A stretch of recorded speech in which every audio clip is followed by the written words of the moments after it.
Here's Jericho's interview, so you can say some of these things now and explain this to me. Jim Ross is in the ring. He even mentions in the prelude of this is the first live in-ring interview I've done since I've been in AEW, and I can't think of anybody better to start than this man, Chris Jericho, and the music and the singing, and out comes Jericho.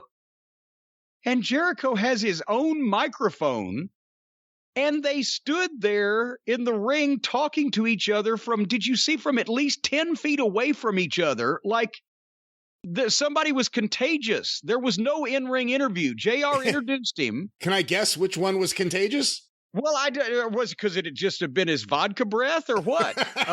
Which one? Oh, come on now. Talking about Jerichovid. But no, seriously. And JR said something and then backed up to the corner, and Jericho did the whole rest of the fucking promo. But JR is there for an in-ring interview. We just saw a classic example of how it can be done. Tony Schiavone just in-ring interviewed CM Punk the other night, and with one microphone, and it went perfectly. But now they bring JR in the ring, announce it's his first in-ring interview that he's done in the company. He brings out Jericho. Jericho's got his own mic. They never get closer than 10 feet away from each other. And Jim Ross spends most of the time back in the corner after asking maybe one question or making one observation, and Jericho does the whole thing. What sense did that make? Looking for sense in anything Chris Jericho has done since the beginning of 2020 would be a fruitless mission. And he did a good promo. Jericho can talk. But once again, if he hadn't brought up now that and that's another reason I believe that he's going to beat the shit out of MJF this weekend, because he wouldn't have brought up that he'd done 3 jobs in a promo about this final match unless he was going to win it. And I said, my God, he's beaten Jericho 3 times, and they've still managed to make MJF look like he's never won anything in people's minds. That's why I wrote, was it the swirly, or is it always the immediate last word or comeback or something that Jericho gets? And anyway, Jericho tearfully bid goodbye in case he has to go all the way over to the commentary desk. Thank you all for everything. If I have to walk 15 feet away and talk for a living instead of bumping, there's nothing on the line here. Nobody's rioting in the streets for Jericho to continue wrestling to begin with. Don't let him stop. We're not hearing that. And it ain't going to happen anyway. But it's the babyface has it all on the line. If I lose, I'll lose my championship and be forced to leave the company. If I lose, I'll have my head shaved. I'll be embarrassed in front of everybody in the middle of the ring. If I lose, I'll be thrown into a pit of piranhas. If I lose, I can't wrestle anymore on this show. I'll have to do color. You talk about this interview. This program, there's so much to say. Jericho did a good fired-up interview. Can't take that away from him. I thought him and Jim Ross at different times were going to try to pretend like they were crying, which was interesting. Being emotional over this. I want to take a step back. Jericho did a program with Orange Cassidy. Taking your feelings for Orange Cassidy out of the equation. Pretend he's just Wrestler X. Wrestler X was getting some attention. He was moving some numbers. He was selling a lot of merch. Jericho worked a program with him. It was ridiculous, but on the other side of it, Jericho put him over.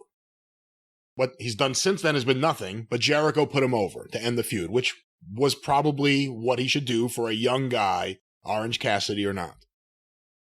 So here we have MJF. I remember you and I talking on the air early on, when the numbers first started coming in, that the 3 guys that were moving the numbers the most, they weren't the Bucks or Omega, it wasn't Cody. It was, no surprise, Jericho, Moxley, and MJF. From the very beginning. And he's been great on that show. I gotta believe somewhere along the way, Jericho, who is smart enough to know what to leech onto, And he really has become just a wrestling leech, which is, probably what explains the bloated Jericho look. He's sucking all the blood from the young wrestlers in the fucking business, which is what he did to fucking MJF. And I'm sure he sold it to MJF and sold it to Tony on how he's going to put this kid over big. This kid's the next big star. Can't wait to work with him. We'll put him over. And from the very beginning, this feud, them together as a unit into the feud, has been the worst booked major program in AEW history.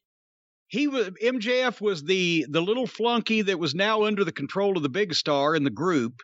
Then when he planned to take over the group, it backfired on him, but he had fucking another group waiting. What would have happened if that first group had said, yeah, fuck Jericho?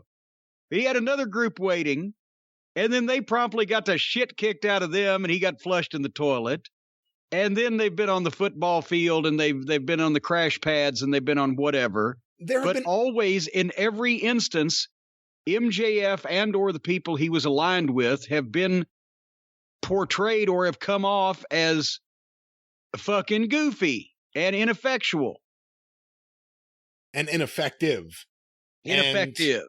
And, don't grammar police me. No, I'm adding to what you said. I'm adding on to what you said. I thought ineffectual or ineffective. And ineffective. I said and ineffective. Well, there's all kinds of feckless, ineffectual, ineffective. All of those things work. There were moments during this feud that were good. If various things were reordered in a different order, things may have made more sense and been better. But the one thing you could think about while all this stupidity is going on, and guys like MJF and FTR and Santana and Ortiz, talented guys, are being dragged down with this bad Jericho shit.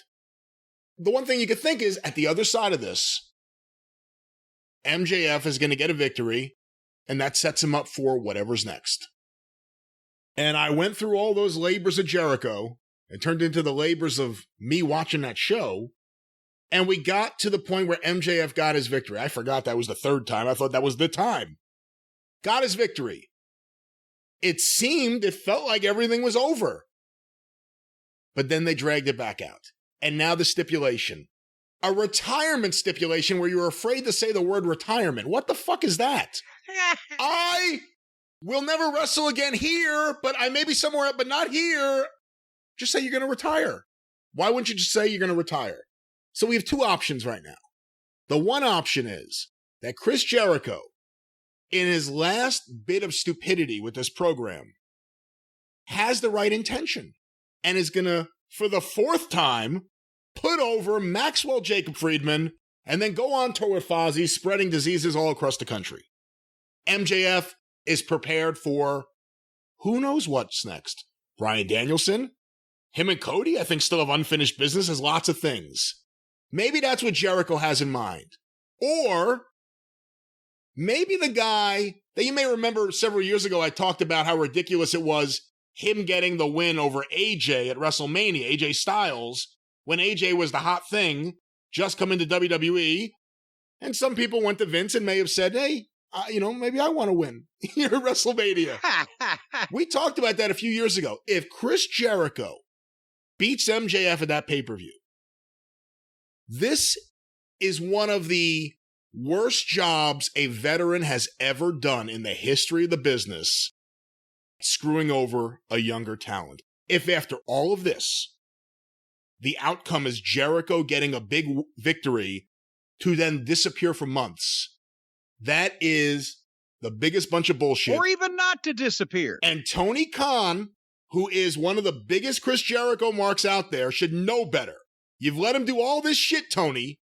If you let him beat MJF at that pay-per-view, that's on your hands. Because it's one of the stupidest things ever. And I'm going to give MJF some advice. Come out on TV the next week and say, look, it's Yom Kippur. God closes the book. I may never be able to go on to bigger things, but I could go on to better things. Chris Jericho, L'chaim, I'm on to bigger and better things. But seriously, this has been bullshit. This whole feud sucked. It's dragged MJF and Wardlow and FTR. I don't give a shit about Spears. I forgot about Has Wardlow been around lately? Is he still with MJF? I think, right? Maybe. I've seen him in a way. He wasn't on this sit down. But just what a waste. I'm confident in MJF. MJF is a brilliant talker. We've seen what he could do in the ring when he actually gets to do something in the ring. And he is a perfect mix of old school sensibilities with a modern wrestling flair so that the audiences today really like him. I have confidence that he will be able to, whoever he works with next, turn it on and make people forget about this year. But this is going to be like for him, that year that fucking, what's his name, left Dallas. Bobby Ewing. And then all of a sudden, Bobby Ewing, he's in the shower at the end of the year. It was all a dream. This was all just a fucking nightmare, but it's coming to an end. One way or another, it has to be coming to an end. But Jim, what do you think? My thoughts are maybe Jericho, misguided, stupidly, will think, what a great way to put him over. 4 wins. Or does Jericho really have the unprofessional balls to take the victory from MJF when the whole feud should be centered around him getting that victory coming out of it? I think he's got the balls. I think he's going to fucking beat him. You hide and watch. I'll be glad to admit I was wrong next week. I think he's going to win this match, and then that'll be the end of Jericho and MJF. Should Tony allow that? And then MJF can go, well, no, of course not. Here's the thing. A lot of people are going to say, well, all through history in wrestling, the good guy is supposed to win in the end, and et cetera, et cetera. Yes. The whole idea of wrestling since the dawn of wrestling has been to make the people want to see the babyface win in the end and then give them that. Except when the babyface has seldom been in jeopardy. The only jeopardy Jericho's been in is manufactured jeopardy when he does another one of his stunts that is supposed to attract more attention to him. Oh, I fell off a 30-foot fucking deal.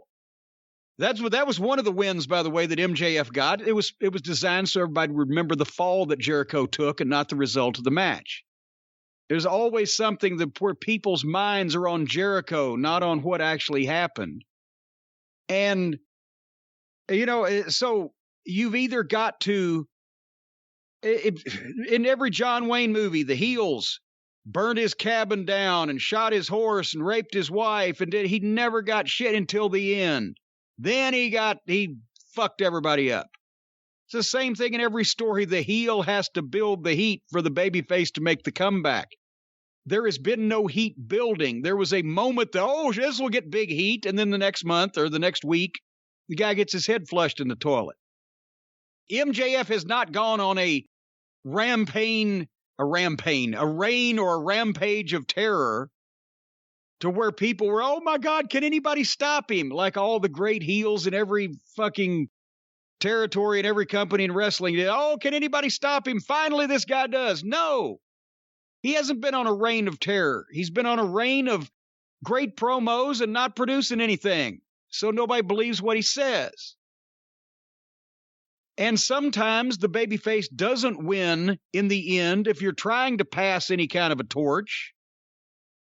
That's when the heel gets his word is the final word, and you give the babyface that put him over some good reason to be distracted and go in another direction, and then it doesn't bury the babyface.